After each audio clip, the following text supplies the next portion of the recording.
Bonjour et bienvenue à cette série d'introductions à la GDR, ou la gestion des données de recherche. Je m'appelle Pierre-Emmanuel Roy et je suis bibliothécaire en soutien à la recherche à l'Université du Québec à Rimouski. Ce quatrième de 5 modules porte sur la documentation, un sujet très important en GDR et pourtant souvent négligé.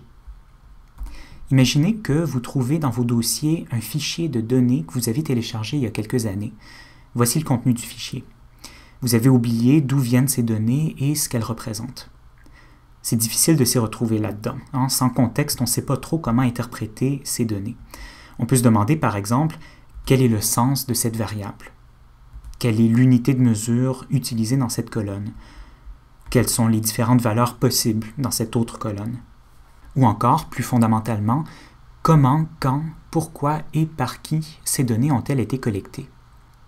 Comme vous le voyez, les données prennent leur sens seulement quand elles sont contextualisées. Il faut donc joindre de la documentation aux données. C'est cette documentation qui nous permet de bien les interpréter. Une manière possible de produire cette documentation, c'est d'utiliser des fichiers lisez-moi.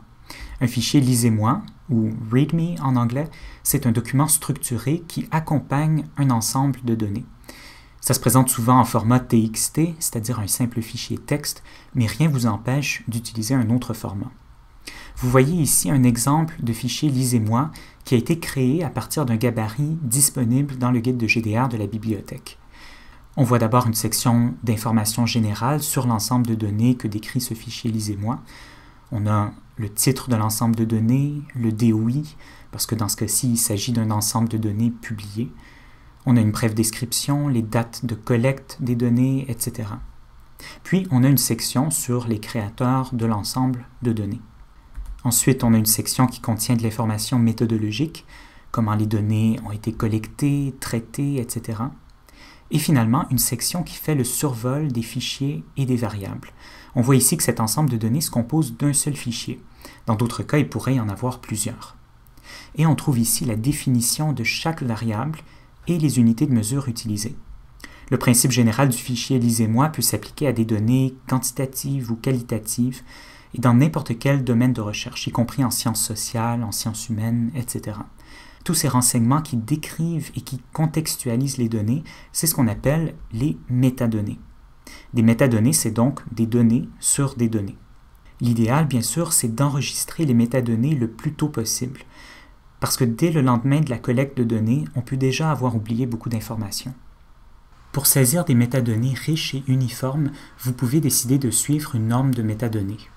Une norme de métadonnées, ça indique quelle information fournir pour décrire un ensemble de données. Par exemple, la norme de métadonnées Dublin Core est une norme très répandue qui peut convenir à différents types de données dans différents domaines de recherche. La norme Dublin Core contient 15 principaux éléments. Donc, pour décrire un ensemble de données selon cette norme, il faut, par exemple, indiquer les noms des créateurs ou contributeurs, le titre de l'ensemble de données, la couverture géographique ou temporelle des données, la date de collecte, le format de fichier, etc. Donc, d'une part, il existe des normes de métadonnées qui aident à décrire des ensembles de données, et d'autre part, on a aussi des normes qui servent à structurer les données de recherche elles-mêmes. Ces deux types de normes sont complémentaires. En biologie, par exemple, on a la norme ou le format de données Darwin Core. Si on veut décrire un événement, par exemple la collecte d'un échantillon, ce format spécifie les éléments d'information à fournir, autrement dit une liste de variables. Ces variables sont structurées de manière spécifique et suivent une terminologie standardisée. L'avantage principal des normes de métadonnées comme Dublin Core et des normes de données comme Darwin Core, c'est qu'elles facilitent la mise en commun de grands ensembles de données. Si différentes équipes de recherche suivent les mêmes normes, leurs données sont interopérables. Il existe bien sûr différentes normes pour la standardisation des données et des métadonnées. Pour en savoir plus, vous pouvez consulter le guide de gestion des données de recherche de la bibliothèque. Le guide contient entre autres un lien vers un catalogue, le RDA Metadata Standards Catalog, qui contient de nombreuses normes de données et de métadonnées que vous pouvez filtrer par domaine de recherche. Pour en savoir plus sur les bonnes pratiques de documentation en gestion des données de recherche, consultez le guide de GDR de la bibliothèque section Documenter et consultez la section Besoin d'aide dans le guide si jamais vous avez des questions. Vous trouverez un lien dans la description de cette vidéo. On se retrouve dans le prochain et dernier module pour parler du dépôt et du partage des données.